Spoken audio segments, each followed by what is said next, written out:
नमस्कार दोस्तों, संसार अकेडमी में आप सभी का स्वागत है। जैसे कि आप देख रहे हैं स्क्रीन पर राष्ट्रीय आंदोलन, तो आज राष्ट्रीय आंदोलन के बारे में बात करेंगे। 1885 से लेकर 1948 की सीरीज में हम लोग जो क्वेश्चन पढ़ रहे हैं, आपके मैंने 1942 से पहले के क्वेश्चन करा दिए हैं। तो 1942 से लेकर यानी कि भारतीय राष्ट्रीय आंदोलन में जो है आपका 1942 में जो आंदोलन हुआ था, भारत छोड़ो आंदोलन से लेकर 1948 तक की जो घटनाएं हैं, उनसे संबंधित आज के जो क्वेश्चन हैं उनके बारे में बात करेंगे। तो 1948 तक के आपके जो क्वेश्चन होंगे उनके बारे में आज बात करेंगे। यानी कि आज जो बात करने वाले हैं हम, ये क्वेश्चन रहेंगे आपके आपके 1942 से लेकर 1942 यानी कि भारत छोड़ो आंदोलन से लेकर और 1948 तक के 1948 तक जो भी आपके आपके जो राष्ट्रीय आंदोलन हुए हैं, उनमें सबसे महत्वपूर्ण था आपका भारत छोड़ो आंदोलन। इसके अलावा आजाद हिंद फौज यानी कि सुभाष चंद्र बोस के बारे में भी बात करने वाले हैं। ठीक है, तो चलिए जल्दी से करते हैं आज की क्लास को स्टार्ट। और जिन बच्चों ने चैनल को सब्सक्राइब नहीं किया है तो वे सभी चैनल को सब्सक्राइब जरूर कर लें। ठीक है, तो चलिए करते हैं आज की क्लास को स्टार्ट। आज की जो क्लास रहने वाली है वो रहेगी आपकी राष्ट्रीय आंदोलन के संबंध में। तो पहला जो क्वेश्चन है आपका स्क्रीन पर, वो है आपका 1942 में जब भारत छोड़ो आंदोलन प्रस्ताव पारित किया गया, उस समय भारत का वायसराय कौन था?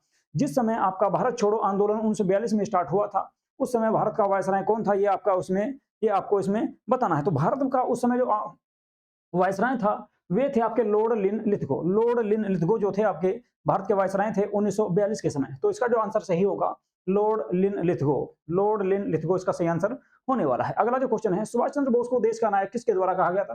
तो सुभाष चंद्र बोस को जो देश का नायक कहा गया था, वो कहा गया था आपका रविंद्रनाथ टैगोर के द्वारा। रविंद्रनाथ टैगोर के द्वारा सुभाष चंद्र बोस को आपका देश का नायक कहा गया था। ठीक है, चलिए जी अगले क्वेश्चन पे चलते हैं। अगला जो क्वेश्चन रहेगा आपका, अगला क्वेश्चन है किस रियासत के खिलाफ अभियान को ऑपरेशन पोलो कूट नाम दिया गया था? किस रियासत के खिलाफ अभियान को ऑपरेशन पोलो कूट का नाम दिया गया? तो आपका हैदराबाद को जीतने के लिए, हैदराबाद पर अधिकार करने के लिए, हैदराबाद का भारत में विलय करने के लिए आपका ऑपरेशन पोलो चलाया गया था। ऑपरेशन पोलो आपका चलाया गया था हैदराबाद को प्राप्त करने के लिए। अगला जो क्वेश्चन रहेगा, क्वेश्चन नंबर 4 है आपका, कैबिनेट मिशन योजना के तहत गठित अंतरिम सरकार का नेतृत्व किसके द्वारा किया गया? तो अंतरिम सरकार का जो नेतृत्व किया गया था, वो किया गया था पंडित जवाहरलाल नेहरू के द्वारा। तो बी ऑप्शन इसमें सही रहेगा आपका, पंडित जवाहरलाल नेहरू के द्वारा कैबिनेट मिशन योजना के तहत गठित जो अंतरिम सरकार का नेतृत्व हुआ था, उसका जो नेतृत्व किया था पंडित जवाहरलाल नेहरू के द्वारा किया गया था। अगले क्वेश्चन पे चलते हैं। क्वेश्चन नंबर 5 है, भारत का विभाजन होने पर भारत और पाकिस्तान के बीच सरहदबंदी रेखा के रूप में 17 अगस्त 1947 को निम्नलिखित में से कौन सी लाइन प्रकाशित की गई थी? तो 17 अगस्त 1947 को भारत और पाकिस्तान के बीच जो रेखा खींची गई थी, उसको कहा जाता है रेड क्लिफ रेखा। तो रेड क्लिफ रेखा उसको कहा जाता है। तो इसका जो सही आंसर आएगा आपका रेड क्लिफ रेखा, यानी कि बी ऑप्शन इसका सही होगा। बी इसका ऑप्शन सही होगा आपका, रेड क्लिफ रेखा कहा जाता है। भारत और पाकिस्तान के बीच है जो 17 अगस्त 1947 को खींची गई थी।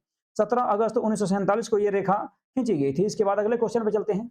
अगला जो क्वेश्चन है, भारत की स्वतंत्रता के समय कितने रियासती मौजूद थी या कितनी रियासतें मौजूद थी? आधिकारिक तौर पर मान्यता प्राप्त कितनी ऐसी रियासत थी, यानी कि कितने ऐसे देश भारत का विभाजन करके बनाए गए थे आजादी के समय? यानी कि 1947 के समय भारत का विभाजन करके कितने देश बनाए गए थे या कितनी रियासतों को अलग देश का दर्जा दिया गया था? तो लगभग 565 आपके एग्जाम में आती हैं। लगभग 565 जो रियासत थी, 565 जो रियासत थी, इनको आधिकारिक रूप पर मान्यता प्राप्त थी।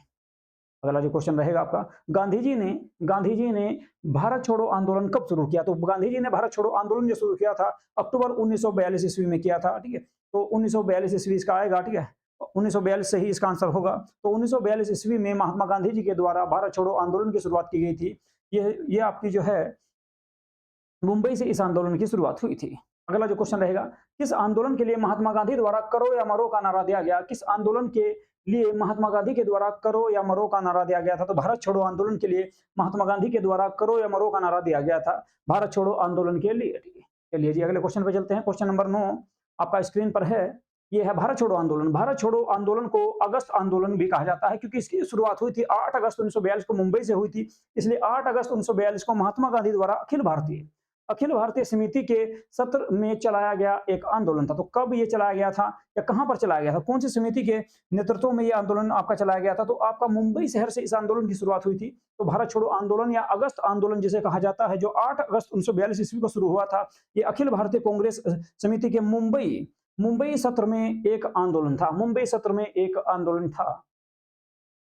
अगला जो क्वेश्चन है, किसने क्रिप्स प्रस्तावों को एक डूबते हुए बैंक किसने क्रिप्स प्रस्तावों को एक डूबते हुए बैंक का उत्तर तिथीय चेक कहा था?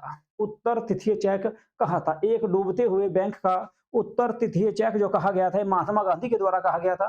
तो इसमें जो आंसर सही आएगा आपका सी आंसर इसका सही होगा। ठीक है, महात्मा गांधी ने ही क्रिप्स प्रस्ताव को एक डूबते हुए बैंक का उत्तर तिथीय चेक कहा था। अगला जो क्वेश्चन है, निम्नलिखित में से किसने भारत छोड़ो प्रस्ताव का प्रारूप तैयार किया था? निम्नलिखित में से किसने भारत छोड़ो प्रस्ताव का प्रारूप तैयार किया था? तो इसका जो प्रस्ताव जो आपका जो प्रारूप तैयार किया गया था भारत छोड़ो आंदोलन का, तो महात्मा गांधी जी के द्वारा ही किया गया था। तो सी आंसर इसका सही आएगा। चलिए अगला क्वेश्चन पढ़िए। यह कथन कि हम भारत को या तो आजाद कराएंगे या आजादी के प्रयास में दिवंगत होंगे, ये किसने कहा था? किससे जुड़ा हुआ आंदोलन है? यह कथन कि हम भारत को या तो आजाद करा लेंगे या आजादी के प्रयास में दिवंगत होंगे, यह कथन किस आंदोलन से जुड़ा हुआ है? तो भारत छोड़ो आंदोलन के समय ही ये बात कही गई थी। तो डी ऑप्शन इसका सही रहेगा। भारत छोड़ो आंदोलन के समय ही ये बात कही गई थी। अगला क्वेश्चन चलते हैं, क्वेश्चन नंबर 13। भारत छोड़ो आंदोलन के समय कौन सी युवा भारत छोड़ो आंदोलन के समय कौन युवा महिला नेत्री अवज्ञा और प्रतिरोध का प्रतीक थी? नेत्री अवज्ञा और प्रतिरोध का प्रतीक थी। तो कौन सी महिला थी आपको इसमें बताना है। ऑप्शन ए में दिया गया है आपका, देखिए सरोजिनी नायडू, इसके अलावा कल्पना दत्त जोशी, इसके अलावा सुचेता कृपलानी, और डी में दिया गया अरुणा आसफ अली। तो अरुणा आसफ अली भारत छोड़ो आंदोलन के समय काफी जो है सक्रिय या चर्चित रही थी। तो यही आपकी युवा महिला नेत्री अवज्ञा और प्रतिरोध का प्रतीक मानी गई थी उस समय भारत छोड़ो आंदोलन के समय। अगले क्वेश्चन पे चलते हैं। किसने कहा था आजादी लगभग हमारी पहुंच में है? आजादी लगभग हमारी पहुंच में है, हमें इसे कसकर पकड़ लेना चाहिए या कसकर पकड़ लेना होगा। तो ये बात महात्मा गांधी जी के द्वारा ही कही गई थी, यानी कि ए ऑप्शन इसका सही रहेगा। ये जो कथन है आपका, आजादी लगभग हमारी पहुंच में है, हमें इसे कसकर पकड़ना है, पकड़ लेना है, तो महात्मा गांधी जी के द्वारा ही कहा गया था ये कथन भी। अगला जो क्वेश्चन है आपका, जब भारतीय राष्ट्रीय कांग्रेस ने भारत छोड़ो प्रस्ताव पारित किया, उस समय कांग्रेस के अध्यक्ष कौन थे?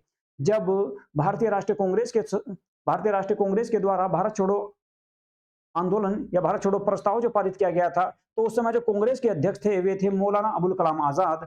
और मौलाना अबुल कलाम आजाद 1940 से लेकर 1945 तक भारतीय राष्ट्रीय कांग्रेस के सबसे युवा और सबसे अधिक समय तक ये कार्यकाल पर रहे हैं। ठीक है, क्योंकि इस समय आपका दूसरा विश्व युद्ध चल रहा था, इसलिए अध्यक्ष पद के लिए, कांग्रेस अध्यक्ष पद के लिए चुनाव नहीं हुआ। तो मौलाना अबुल कलाम आजाद थे आपके कब, 1940 से लेकर 1945 तक, और भारत छोड़ो आंदोलन आया था आपका 1942 में। ठीक है, तो मौलाना अबुल कलाम आजाद इस समय अध्यक्ष थे।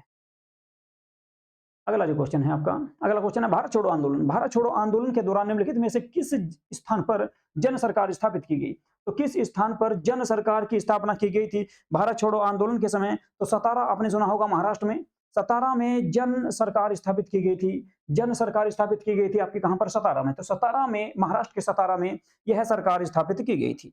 इसके बाद क्वेश्चन नंबर आपका आ जाता है 17। देखिए भारत छोड़ो आंदोलन से जितने भी क्वेश्चन बन सकते हैं मैंने सभी इसमें सभी शामिल किए हैं, क्योंकि 1942 से लेकर 1948 के बीच एकमात्र यही ऐसा आंदोलन था जो काफी सक्रिय रहा। तो भारत छोड़ो आंदोलन के संदर्भ में महात्मा गांधी को कहां बंदी बनाया गया था? महात्मा गांधी को मुंबई के आगा खां पैलेस में बंदी बनाकर रखा गया था। तो मुंबई इसमें आ जाएगा ऑप्शन सही। मुंबई के आगा खां में भारत के जो ना भारतीय राष्ट्रीय कांग्रेस के सभी बड़े नेताओं को बंदी बनाकर रखा गया था भारत छोड़ो आंदोलन के समय।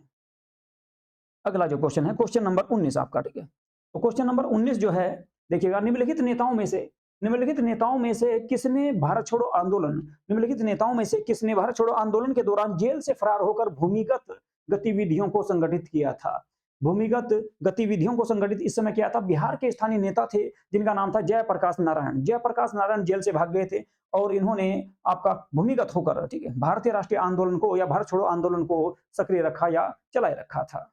इसके बाद अगला जो क्वेश्चन है क्वेश्चन नंबर 20, निम्नलिखित में से किस आंदोलन में महिलाओं की भागीदारी सबसे अधिक मानी जाती है? निम्नलिखित में से किस आंदोलन में महिलाओं की भागीदारी सबसे अधिक मानी जाती है? तो महिलाओं की जो भागीदारी रही थी वो नमक सत्याग्रह जो आपका सविनय अवज्ञा आंदोलन हुआ था 1930 ईस्वी में, उसमें सबसे ज्यादा मानी जाती है। तो बी ऑप्शन इसका सही रहेगा। नमक आंदोलन या नमक सत्याग्रह, या इसी को कहा जाता है आपका दांडी मार्च, या इसी को कहा जाता है सविनय अवज्ञा आंदोलन। तो 1930 में ये हुआ था। क्वेश्चन नंबर 21 को पढ़ते हैं। निम्नलिखित में से कौन सा क्रिप्स के संबंध में सही नहीं है? निम्नलिखित में से कौन सा क्रिप्स के संबंध में सही नहीं है? तो ये आपको इसमें बताना है। ए में दिया गया है युद्ध समाप्त होने पर डोमोनियन दर्जा दिया जाएगा, ये बात कही गई थी, ठीक है। चलिए जी अच्छा सही नहीं है, ये बात कही गई थी तो ये सही है आपका, ठीक है। इसके अलावा संविधान सदन द्वारा निर्मित संविधान मान्य, संविधान सदन द्वारा संविधान निर्मित मान्य, ये भी बात कही गई थी आपकी किसमें, ये भी बात कही गई थी आपकी कब, जब आपका क्रिप्स मिशन आया था 1940 ईस्वी में। इसके अलावा 1942 ईस्वी में, ठीक है। इसके अलावा तीसरे में दिया गया है, जो सी में दिया गया है, नई कार्य परिषद की नियुक्ति जिसमें हिंदुओं एवं मुसलमानों को समान प्रतिनिधित्व दिया जाएगा। ये आपका ऑप्शन गलत रहेगा, क्योंकि हिंदू और मुस्लिमों की संख्या अलग अलग थी, इसलिए सीटें भी अलग अलग होनी थी, प्रतिनिधित्व भी अलग अलग होना था, तो सीटें समान नहीं आ सकती थी, इसलिए सी ऑप्शन इसका गलत रहेगा। डी में दिया गया है कोई भी सुबह भारतीय संघ से बाहर रह सकता था, ये बात थी, ये बात भी उसमें शामिल थी, लेकिन कोई भी जो ना ये आपका नई कार्य परिषद की नियुक्ति में जिसमें हिंदू और मुसलमानों के लिए समान प्रतिनिधित्व की बात कही गई, ये बात उसमें शामिल नहीं थी, क्योंकि ऐसा नहीं हो सकता, क्योंकि मुसलमानों की संख्या कम थी और हिंदुओं की संख्या ज्यादा थी, तो इसलिए हिंदुओं की सीटें ज्यादा होनी थी इसमें।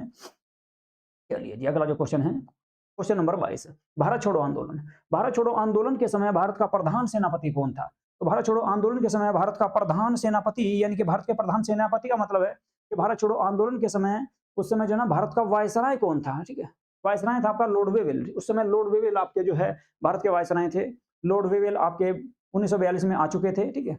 और जबकि 1942 से पहले लॉर्ड लिनलिथगो थे, 1942 तक, यानी कि 1942 में वेवेल आए और उनके समय, ठीक है, उससे पहले थे आपके लॉर्ड लिनलिथगो।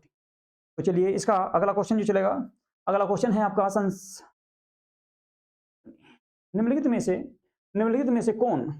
में से कौन कांग्रेस रेडियो पर भारत छोड़ो आंदोलन की अवधि में, निम्नलिखित में से कौन कांग्रेस रेडियो पर भारत छोड़ो आंदोलन की अवधि में नियमित रूप से कार्यक्रम प्रसारित करता था, ठीक है। यानी कुल मिलाकर भारत छोड़ो आंदोलन के समय कांग्रेस के अंतर्गत जो कांग्रेस की रेडियो थी उसका संचालन किसके द्वारा किया जाता था, ये इसमें आपको बताना है। तो राम मनोहर लोहिया के द्वारा इसका संचालन किया जा रहा था उस समय, राम मनोहर लोहिया। तो ऑप्शन सी इसमें सही आएगा, ऑप्शन सी इसका सही होगा, राम मनोहर लोहिया, ठीक है। राम मनोहर लोहिया के द्वारा कांग्रेस रेडियो का संचालन किया जाता था या कार्यक्रम प्रसारित किए जाते थे।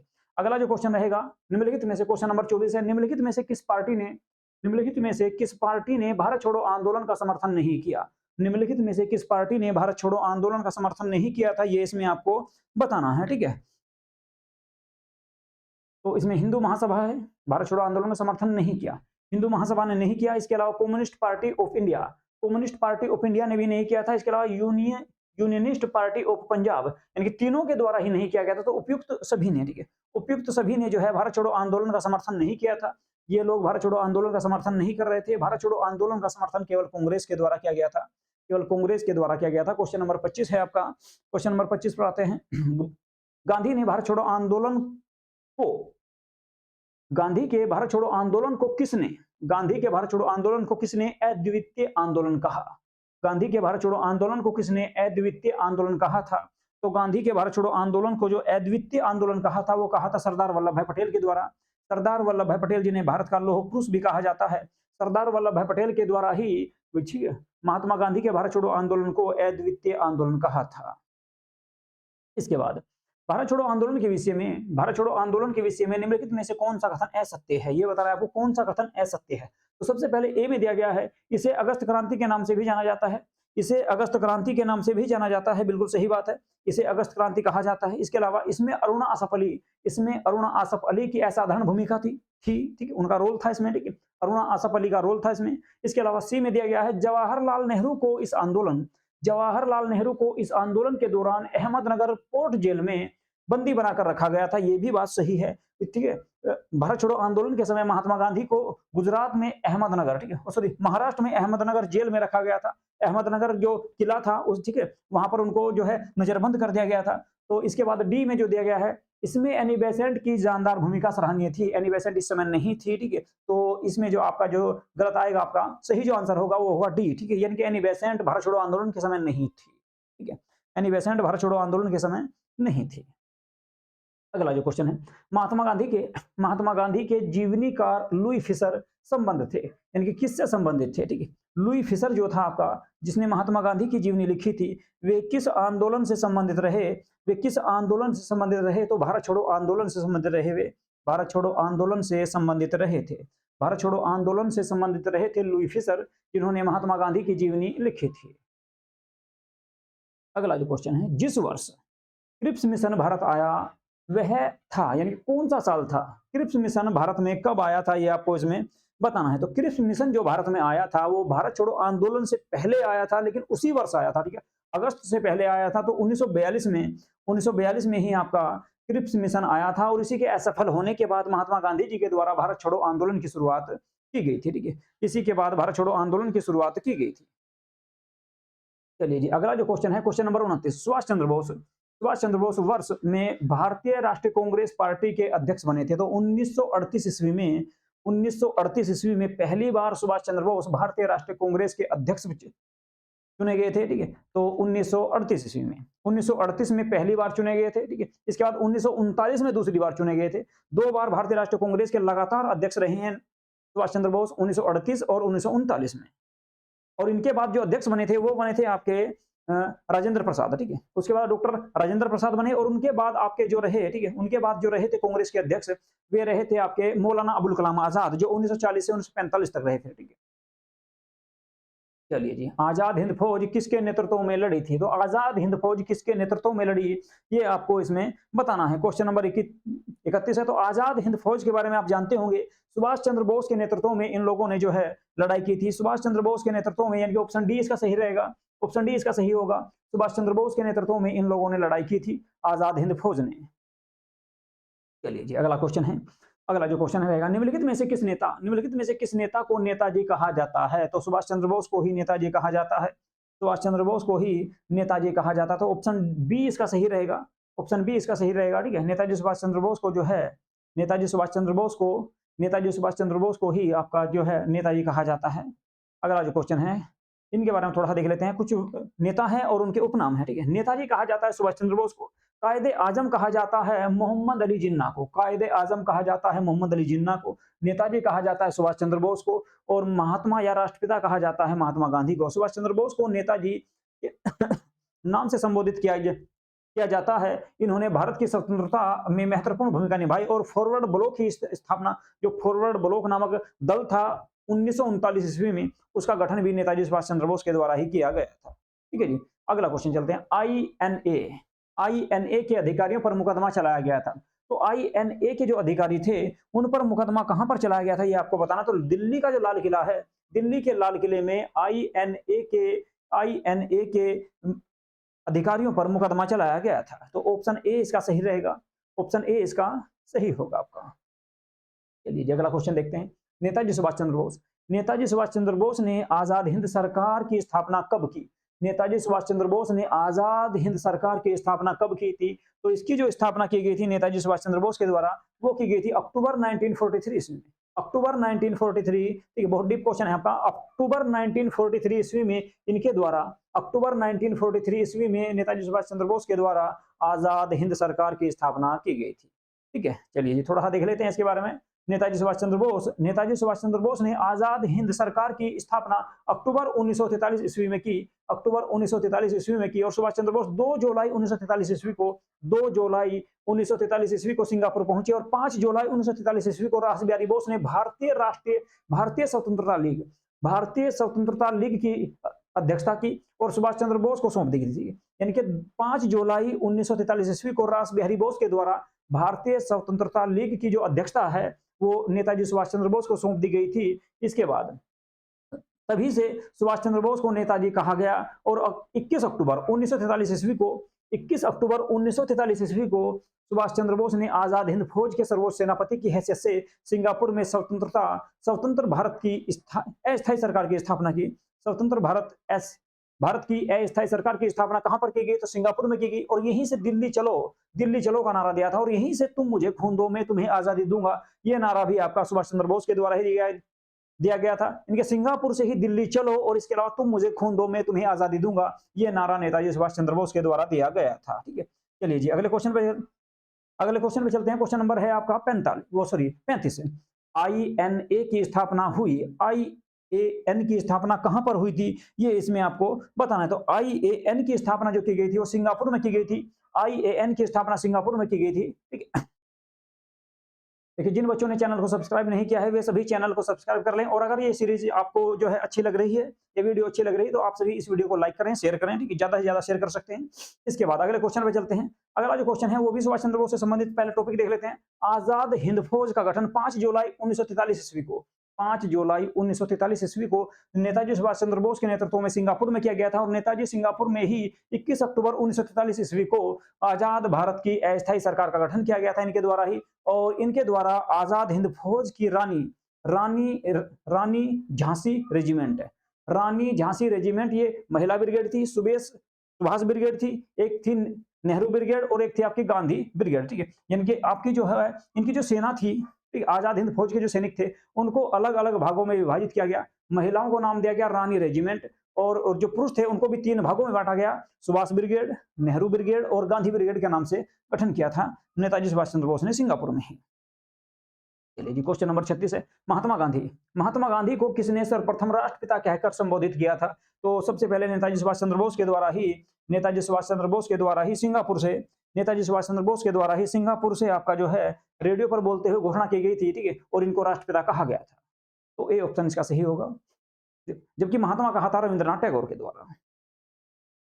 आजाद हिंद फौज के अधिकारियों, आजाद हिंद फौज के अधिकारियों के उनके लाल किले में चल रहे मुकदमे में उनके पक्ष में निम्नलिखित में से किसने वकालत की थी? यानी कि आजाद हिंद फौज के जो कर्मचारी थे, अधिकारी थे, उन पर जो लाल किले में मुकदमा चलाया गया था, तो उनकी ओर से किसने पक्ष लिया था या कौन उनके वकील थे, ये आपको इसमें बताना है, ठीक है। तो सर टी बी स्प्रू ने जो है इन सैनिकों के संबंध में वकालत की थी। सर टी बी स्प्रू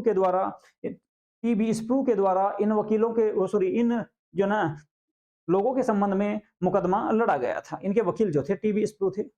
इसमें देख लेते हैं थोड़ा सा। कांग्रेस के द्वारा 1945 ईस्वी में आजाद हिंद फौज के सिपाहियों को बचाने के लिए आजाद हिंद बचाओ समिति का गठन किया गया। आजाद हिंद बचाओ समिति का स्थापना की गई, और बचाओ पक्ष में वकील जो थे इनके भोला भाई देसाई सबसे प्रमुख थे। इसके अलावा उनका सहयोग करने के लिए तेज बहादुर स्प्रू भी थे, जबकि ऑप्शन में ऊपर जो है भोला भाई देसाई नहीं दिए गए थे, तो इसलिए आपका टीबी स्प्रू को कहा जा सकता है, ठीक है। जबकि सबसे प्रमुख जो वकील थे भोला भाई देसाई थे। इसके अलावा टीबी स्प्रू के अलावा यानी कि आपके तेज बहादुर स्प्रू के अलावा कौन कौन थे? तो कैलाश नाथ काटजू के अलावा इसमें अरुण आसफ अली, जवाहरलाल नेहरू ने भी अदालत में बहस की थी, और आजाद हिंद फौज के सिपाही सरदार गुरु बख्श सिंह और श्री प्रेम सहगल शहनवाज पर मुकदमा चलाया गया। संक्षिप्त मुकदमे के बाद उन्हें फांसी की सजा सुनाई गई थी। संक्षिप्त फैसले के बाद उन्हें जो है आपकी फांसी की सजा सुनाई गई, परंतु बाद में जन भावना के अनुसार वायसराय को अपना विशेष अधिकार प्रयोग कर तीनों को फांसी माफ करने के लिए विवश होना पड़ा था। यानी कि बाद में इनकी फांसी माफ कर दी गई थी, किसके द्वारा? वायसराय के द्वारा। और वायसराय उस समय थे कौन? आपके लॉर्ड माउंटबेटन। चलिए जी, एक और देख लेते हैं इसी के बारे में। जापान में रह रहे क्रांतिकारी रास बिहारी बोस ने जून 1942 ईस्वी में बैंकॉक सम्मेलन में इंडियन इंडिपेंडेंट लीग भारतीय स्वतंत्रता लीग की स्थापना की थी, और आजाद हिंद फौज का सर्वप्रथम विचार जो है कैप्टन मोहन सिंह के मन में आया। सबसे पहले कैप्टन मोहन सिंह के मन में ही आपका विचार आया था, किसके बारे में? आजाद हिंद फौज के बारे में। लेकिन गठन किसने किया था? आजाद हिंद फौज का सबसे पहले रास बिहारी बोस के द्वारा किया गया, ठीक है। लेकिन बाद में इसके प्रमुख कौन बने? रास बिहारी बोस के निमंत्रण पर सुभाष चंद्र बोस सिंगापुर आए, और 5 जुलाई 1943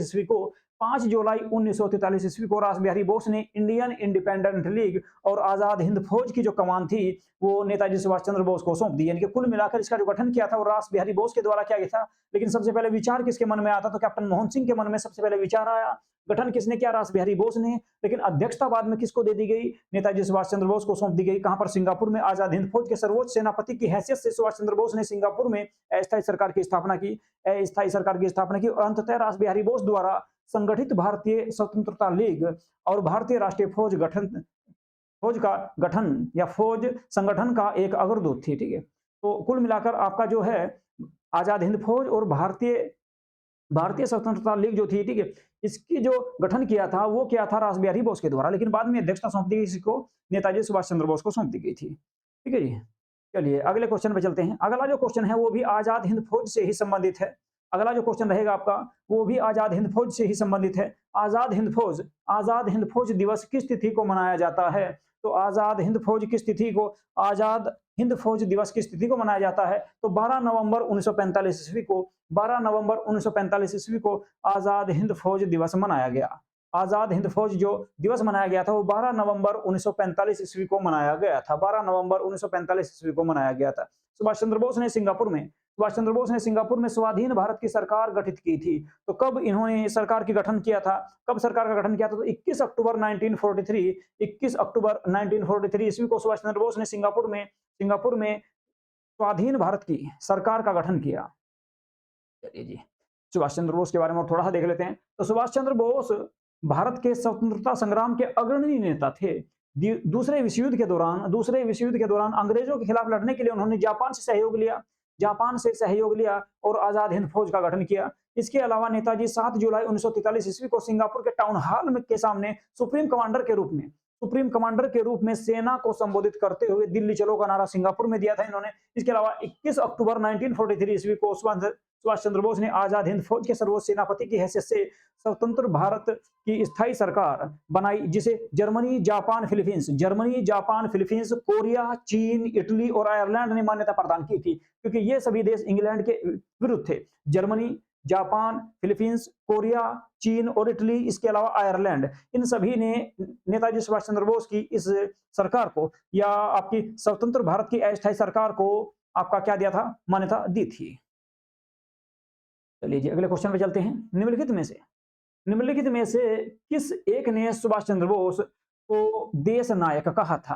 तो वे कौन से नेता थे या कौन से आपके व्यक्ति थे जिन्होंने सुभाष चंद्र बोस को देश नायक कहा था या देश नायक कहकर संबोधित किया था? तो रविंद्रनाथ टैगोर, जिन्हें गुरुदेव के नाम से भी जाना जाता है, रविंद्रनाथ टैगोर के द्वारा ही नेताजी सुभाष चंद्र बोस को देश नायक कहा गया था। जबकि नेताजी इनको जो है आपका सिंगापुर में जब इन्होंने आजाद हिंद फौज का नेतृत्व किया तब से ही कहा जाने लगा था। अगला जो क्वेश्चन रहेगा, बर्लिन पहुंचने के लिए सुभाष चंद्र बोस ने काबुल में किस नाम से पासपोर्ट प्राप्त किया था?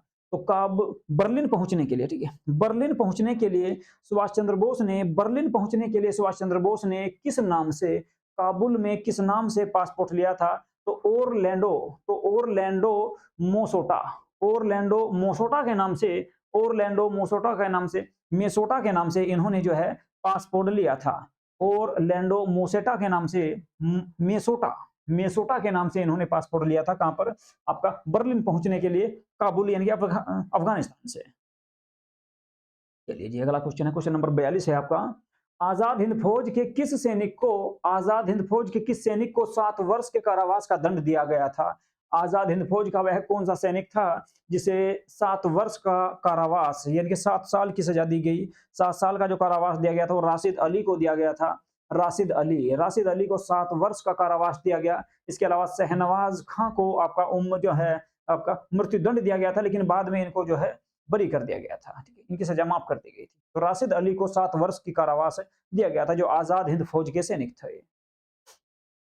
अगले क्वेश्चन पर चलते हैं। अगला जो क्वेश्चन रहेगा आपका, अगला क्वेश्चन है, किस भारतीय क्रांतिकारी ने सुभाष चंद्र बोस को इंडियन नेशनल आर्मी के गठन में सक्रिय सहयोग दिया था? तो रास बिहारी बोस के द्वारा ही इनको आपका जो है रास बिहारी बोस को इसमें जो है सहयोग दिया गया था। किसमें? इंडियन नेशनल आर्मी में, ठीक है।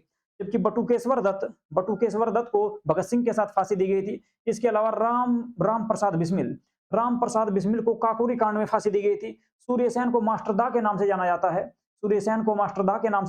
है।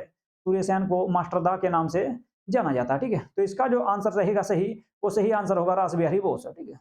चलिए जी, आजाद हिंद फौज के बारे में थोड़ी सी बात कर लेते हैं। आजाद हिंद फौज इंडियन नेशनल आर्मी का प्रथम बार गठन जो 1 सितंबर 1942 को किया गया और कैप्टन मोहन सिंह एवं निरंजन सिंह गिल के द्वारा आजाद हिंद फौज का गठन किया गया था। कब? 1 सितंबर 1942 ईस्वी को। मोहन सिंह एवं निरंजन गिल जो थे 29 दिसंबर 1942 ईस्वी को गिरफ्तार हो गए और आर्मी का विघटन कर दिया गया, यानी कि इस आर्मी को जो है इंडियन नेशनल आर्मी को समाप्त कर दिया गया। इसके अलावा सुभाष चंद्र बोस ने 2 जुलाई 1943 ईस्वी को जापान होते हुए सिंगापुर पहुंचे और आजाद हिंद फौज के पुनर्गठन हेतु रास बिहारी बोस को 5 5 जुलाई को सुभाष चंद्र बोस को बागडोर सौंप दी गई। किसके द्वारा? रास बिहारी बोस के द्वारा। जबकि गठन किसने किया था? रास बिहारी बोस ने, लेकिन बाद में अध्यक्षता किसको सौंप दी गई? तो सुभाष चंद्र बोस को सौंप दी गई। लेकिन कुछ आपका जो अगर आपका एग्जाम में ये आता है कि आपका आजाद हिंद फौज का गठन किसने किया था, पहली बार किसने किया, तो आपका कैप्टन मोहन सिंह के द्वारा किया गया और इसके अलावा निरंजन गिल सिंह के द्वारा किया गया। लेकिन अगर आपका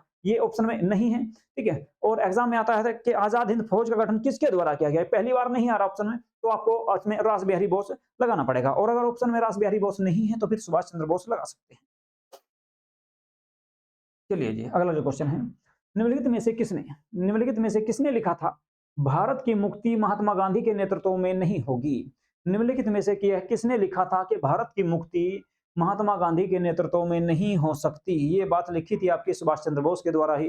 ये बात सुभाष चंद्र बोस ने ही लिखी थी कि भारत की जो मुक्ति है वो महात्मा गांधी के नेतृत्व में नहीं होगी।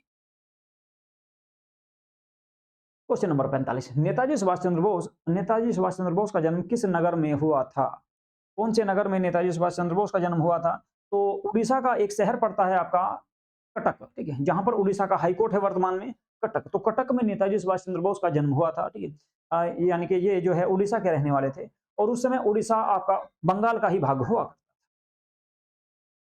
सुभाष चंद्र बोस का जन्म 23 जनवरी 1897 यानी कि 1897 ईस्वी को उड़ीसा के कटक में हुआ था। भारतीय राष्ट्रीय आंदोलन में उनका जो सराहनीय योगदान था, तो 1938 ईस्वी में वे हरिपुरा जो कांग्रेस का अधिवेशन हुआ था उसकी अध्यक्षता इन्होंने की थी और एक मत से इनको जो है अध्यक्ष चुन लिया गया था। कब? 1938 ईस्वी में जो हरिपुरा में हुआ। इसके अलावा 1939 ईस्वी में फिर दूसरा चुनाव हुआ। इसमें इन्होंने गांधी जी के समर्थित उम्मीदवार जिनका नाम था पट्टारबी सितारमैया को पराजित किया, किंतु गांधी जी और कांग्रेस कार्यकारी समिति से मतभेद होने के कारण इन्होंने कांग्रेस की अध्यक्षता से त्यागपत्र दे दिया था और 1939 ईस्वी में ही इनके द्वारा फॉरवर्ड ब्लॉक की स्थापना की गई थी। फॉरवर्ड ब्लॉक नामक संगठन इनके द्वारा बनाया गया था। क्वेश्चन नंबर 46 है आपका, सुभाष चंद्र बोस के विषय में ही है। सुभाष चंद्र बोस के विषय में निम्नलिखित में से कौन सा कथन असत्य है, ये आपको इसमें बताना है। तो ए में दिया गया है, उन्होंने 1920 में आईसीएस की परीक्षा में सम्मिलित होकर चौथा स्थान प्राप्त किया था। जो है किसके द्वारा? नेताजी सुभाष चंद्र बोस के द्वारा, ठीक है। लेकिन भारत में प्रथम स्थान प्राप्त किया था, ठीक है। भारत में प्रथम और इंग्लैंड यानी कि पूरे उसका इंग्लैंड और भारत दोनों में मिलाकर इन्होंने 1920 में जो आईसीएस यानी कि जिसे अब आईएएस कहते हैं, आईसीएस की परीक्षा में चौथा स्थान प्राप्त किया था और भारत में पहला स्थान प्राप्त किया था। इसके अलावा 1938 और 1939 ईस्वी में इन्होंने भारतीय राष्ट्रीय कांग्रेस की अध्यक्षता की, ये भी बात सही है। मांडले जेल में उन्होंने बंदी जीवन व्यतीत किया था, तो ये भी ऑप्शन सही रहेगा क्योंकि उनको मांडले जेल में बंद किया गया था, ठीक है। और मांडले जो जेल पड़ती है आपकी म्यांमार में पड़ती है। इसके बाद डी जो दिया गया, उन्होंने भारत छोड़ो आंदोलन में भाग लिया था। भारत छोड़ो आंदोलन में भी इन्होंने भारत छोड़ो आंदोलन के समय भी भारत से बाहर थे, तो भारत छोड़ो आंदोलन में इन्होंने भाग नहीं लिया था। तो डी ऑप्शन इसका सही रहेगा, यानी कि इसका जो असत्य जो कथन है वो डी सही रहेगा आपका। डी असत्य होगा क्योंकि उन्होंने भारत छोड़ो आंदोलन में भाग नहीं लिया था, क्योंकि वे 1940 से लेकर 1943 तक भारत से बाहर रहे हैं। चलिए जी, क्वेश्चन नंबर 48 है आपका। क्वेश्चन नंबर 48 है, निम्नलिखित में से किसने सुभाष चंद्र बोस को भारतीय देशभक्ति की ज्वलंत तलवार से संबोधित किया था? किसने नेताजी सुभाष चंद्र बोस को भारतीय देशभक्ति की स्वतंत्र ज्वलंत तलवार से संबोधित किया था? किसने ये उनको जो है उनके बारे में कथन कहा था? तो ये कथन जो कहा था सरोजिनी नायडू के द्वारा कहा गया था। सरोजिनी नायडू ने भारतीय देशभक्ति की ज्वलंत तलवार से संबोधित किया था किनको? नेताजी सुभाष चंद्र बोस को जो है ये कहकर उन्होंने संबोधित किया था, ठीक है। चलिए जी, अगले क्वेश्चन पे चलते हैं। तो सरोजिनी नायडू का कथन था। इसके बाद किसने कहा तुम मुझे खून दो मैं तुम्हें आजादी दूंगा? तो नेताजी सुभाष चंद्र बोस के द्वारा ही ये कथन कहा गया था, तुम मुझे खून दो मैं तुम्हें आजादी दूंगा, सिंगापुर में ही। और दिल्ली चलो का नारा भी इनके द्वारा ही दिया गया था। इसके बाद सुभाष चंद्र बोस ने 1943 ईस्वी में आजाद हिंद फौज की स्थापना की तथा आजाद हिंद फौज का गठन किया और आजाद हिंद फौज को संबोधित करते हुए ही उन्होंने यह प्रसिद्ध नारा दिया था कि तुम मुझे खून दो मैं तुम्हें आजादी दूंगा। क्वेश्चन नंबर 50, ठीक है। निम्नलिखित में से भारत के लिए यूनाइटेड किंगडम कैबिनेट मिशन 1946 के सदस्य कौन कौन थे? तो कुल मिलाकर कैबिनेट मिशन के कौन कौन सदस्य थे? जब कैबिनेट मिशन 1946 में भारत आया था उसके कौन कौन मेंबर थे, ये इसमें आपको बताना है कि कैबिनेट मिशन के कौन कौन मेंबर थे, इसमें केवल आपको ये बताना। तो आपके पैथिक लॉरेंस इसके मेंबर थे। इसके अलावा स्टेफोर्ड क्रिप्स भी इसके मेंबर थे। इसके अलावा एवी अलेक्जेंडर भी इसमें थे। तो कुल मिलाकर यानी कि सभी थे इसमें, यानी कि पी क्यू आर सभी इसमें शामिल थे, सभी लोग इसमें शामिल थे। तो बी ऑप्शन इसका सही रहेगा। अगला जो क्वेश्चन है, ब्रिटेन के प्रधानमंत्री एटली ने कैबिनेट मिशन, ब्रिटेन के जो प्रधानमंत्री थे इस समय उनका नाम था एटली ने कैबिनेट मिशन की संस्तुतियों के आधार पर भारतीय संविधान का निर्माण करने के लिए संविधान सभा का गठन जुलाई 1946 ईस्वी में किया था। और इसके अध्यक्ष जो थे सर स्टेफोर्ड क्रिप्स, इसके अलावा सर पैथिक लॉरेंस और ए बी अलेक्जेंडर इसमें शामिल थे। ठीक है, यानी कि सभी लोग इसमें शामिल थे। क्वेश्चन नंबर 51 है आपका, 51 को देख लेते हैं। अधिकृत रूप से स्वतंत्रता की घोषणा करते हुए भारतीय राष्ट्रीय कांग्रेस ने कौन सी तारीख को स्वतंत्रता दिवस मनाया? तो कौन सी तारीख को स्वतंत्रता दिवस मनाया था पहली बार? देखो, भारतीय राष्ट्रीय कांग्रेस ने आपका 1929 ईस्वी में लाहौर अधिवेशन हुआ था आपका पाकिस्तान में, और जो है इसी में पहली बार घोषणा की थी कि हम 26 जनवरी 1930 ईस्वी से प्रत्येक वर्ष स्वतंत्रता दिवस मनाया करेंगे। तो 26 जनवरी 1930 इसमें सही आएगा, 26 जनवरी 1930 इसमें सही रहेगा आपका। इसके बाद अधिकृत रूप से स्वतंत्रता की घोषणा करते हुए भारतीय राष्ट्रीय कांग्रेस ने 26 जनवरी 1930 ईस्वी को स्वतंत्रता दिवस घोषित किया था। जवाहरलाल नेहरू की अध्यक्षता में 31 दिसंबर 1929 ईस्वी को लाहौर में रावी नदी के तट पर कांग्रेस का वार्षिक अधिवेशन आयोजित किया गया था। इस अधिवेशन में ऐतिहासिक पूर्ण स्वराज की मांग की गई थी और उस वर्ष से ही प्रतिवर्ष 26 जनवरी को स्वतंत्रता दिवस मनाया जाता रहा था।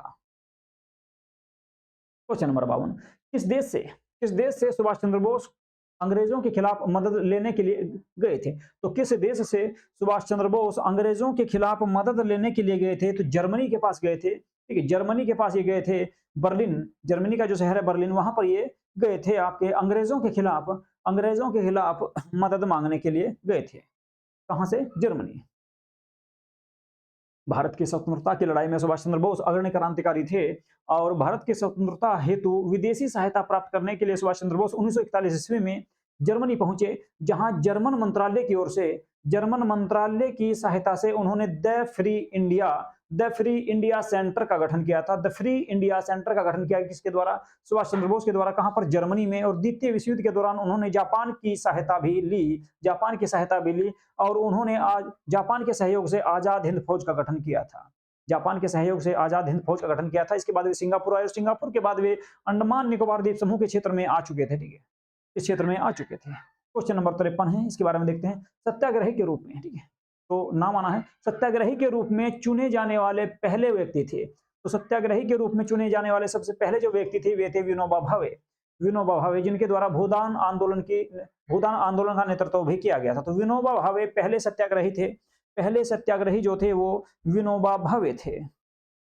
इसके बाद व्यक्तिगत सत्याग्रह जो है महात्मा गांधी के द्वारा शुरू किया गया था, कब? सन 1940 ईस्वी में। इसके अंतर्गत प्रथम जो सत्याग्रही थे वे थे आपके कौन? विनोबा भावे, और इनके द्वारा ही बाद में भूदान आंदोलन की शुरुआत की गई थी। इसके अलावा दूसरे जो सत्याग्रही थे वे थे पंडित जवाहरलाल नेहरू। भूदान आंदोलन विनोबा भावे के द्वारा 1951 यानी कि आजादी के बाद शुरू किया गया था, जो एक स्वैच्छिक भूमि सुधार आंदोलन था। इसके तहत भूमि का पुनर्वितरण सिर्फ सरकारी कानूनों के जरिए नहीं किया बल्कि आंदोलन के माध्यम से किया जाने लगा, और इसमें एक अन्य उद्देश्य जो है अहिंसक तरीके से देश में सामाजिक परिवर्तन लाना था। कुल मिलाकर जो लोग भूमि के मालिक होते थे वे गरीब लोगों को अपनी भूमि दान में दिया करते थे। उसी को कहा जाता था भूदान आंदोलन, जो 1951 में शुरू हुआ था और विनोबा भावे के द्वारा इसको शुरू किया गया था। चलिए जी, आज का जो है सेकंड लास्ट क्वेश्चन है आपका। भारतीय सेना द्वारा आजाद कराने से पहले गोवा एक प्रदेश था। तो किसके कब्जे में प्रदेश था? तो पुर्तगालियों के कब्जे में था। यानी कि आपका जो गोवा था उसको 1510 ईस्वी में गोवा पर पुर्तगालियों ने 1510 ईस्वी में अपना कब्जा किया था, और इसके बाद 1961 ईस्वी में इसको छोड़कर गए। ठीक है, तो सबसे लंबे समय तक जो है गोवा पर पुर्तगालियों का अधिकार रहा। तो इसका जो सही आंसर आएगा वो आएगा पुर्तगाली, यानी कि बी ऑप्शन इसका सही होगा। बी ऑप्शन इसका सही होगा। अगला जो क्वेश्चन है, भारतीय सेना द्वारा आजाद कराने से पहले गोवा एक पुर्तगाली प्रदेश था, जो 1961 ईस्वी में गोवा एवं गोवा के साथ-साथ में दमन-दीव को भी पुलिस कार्यवाही से और दादरा नागर हवेली को अंतर्राष्ट्रीय न्यायालय द्वारा पुर्तगालियों से प्राप्त किया गया था भारत के द्वारा और भारत संघ में इसको शामिल किया गया। जबकि 1956 ईस्वी में चंद्रनगर 1956 ईस्वी में चंद्रनगर, माहे, इसके अलावा कराईकल, माहे, कराईकल, यनम और पुदुचेरी 1956 ईस्वी में ही आपका चंद्रनगर, माहे, कराईकल, यनम और पुदुचेरी को जो है फ्रांसीसियों से प्राप्त किया गया था। तो फ्रांसीसियों से लिया गया था किस-किस को? आपका पुदुचेरी यानी पांडाचेरी, यनम, कराईकल, इसके अलावा माहे और चंद्रनगर को आपका 1956 में लिया गया था। चलिए जी, आखिरी जो क्वेश्चन है आज का जो लास्ट क्वेश्चन रहेगा वो है आपका निर्माण के पश्चात आजाद हिंद फौज अंग्रेजी भारतीय सेना के विरुद्ध क्षेत्र में कार्यवाही कर रही थी। निर्माण के पश्चात आजाद हिंद फौज जो थी अंग्रेजी भारतीय सेना के विरुद्ध किस क्षेत्र में लड़ रही थी, ये इसमें आपको बताना। तो इम्फाल और कोहिमा का जो क्षेत्र है आपका पूर्वोत्तर भारत में, इम्फाल और कोहिमा के क्षेत्र में आपकी जो है आजाद हिंद फौज लड़ रही थी भारतीय सेना के विरुद्ध, जो अंग्रेजी सेना थी, जो अंग्रेजों की जो सेना थी भारत में, उसके साथ लड़ रही थी। कौन सी? आजाद हिंद फौज। कहां पर? इम्फाल और कोहिमा के क्षेत्र में। तो ये आपकी आज की क्लास थी और यही आपके आज के जो है 55 क्वेश्चन, आपके जो 55 क्वेश्चन थे ये आपके सन 1942 से लेकर 1948 तक के जितने भी क्वेश्चन बन सकते थे वे सभी इसमें शामिल किए गए हैं आपके, ठीक है। 1942 से लेकर 1948 तक के जितने भी आपके महात्मा गांधी या भारत छोड़ो आंदोलन से संबंधित या नेताजी सुभाष चंद्र बोस से संबंधित या उसके बाद की जो घटनाएं थी उन सब से जितने भी संबंधित आपके क्वेश्चन थे वे सभी मैंने आपको इस वीडियो में करा दिए हैं, ठीक है। और लगभग आपका जो है आधुनिक भारत से जितने भी क्वेश्चन बन सकते थे उन सबको मैंने इसमें कंप्लीट आपका करा दिया है। लगभग आपकी 4 वीडियो आई हैं, 4 क्लासें रही हैं और 4 क्लासों में आपका कंप्लीट आधुनिक भारत के जितने भी ऑब्जेक्टिव क्वेश्चन बन सकते थे, जितने भी यहाँ से क्वेश्चन आ सकते थे, वे सभी मैंने कंप्लीट करा दिए हैं। तो आप एग्जाम देने से पहले इन वीडियो को जो है एक बार जरूर देख लें, ठीक है। और जो है क्योंकि यहीं से आपके ज्यादा से ज्यादा क्वेश्चन आने वाले हैं, यहीं से आपके लगभग सारे क्वेश्चन लगने वाले हैं, क्योंकि ये वीडियो आपकी पैट के एग्जाम के लिए, इसके अलावा दिल्ली पुलिस और यूपी पुलिस के जो एग्जाम होंगे, इसके अलावा जिनमें भी आपका आधुनिक भारत आते हैं, ठीक है, आधुनिक भारत का जो इतिहास है जिन एग्जाम में भी आएगा आपका, तो यहाँ से आपके क्वेश्चन आपको जो है देखने को जरूर मिलेंगे, ठीक है। तो इस वीडियो को ज्यादा से ज्यादा देखें और लाइक करें, और अगर आपको जो है आपने चैनल को सब्सक्राइब नहीं किया है तो चैनल को सब्सक्राइब जरूर कर लें, ठीक है। चलिए जी, करते हैं अभी यहाँ पर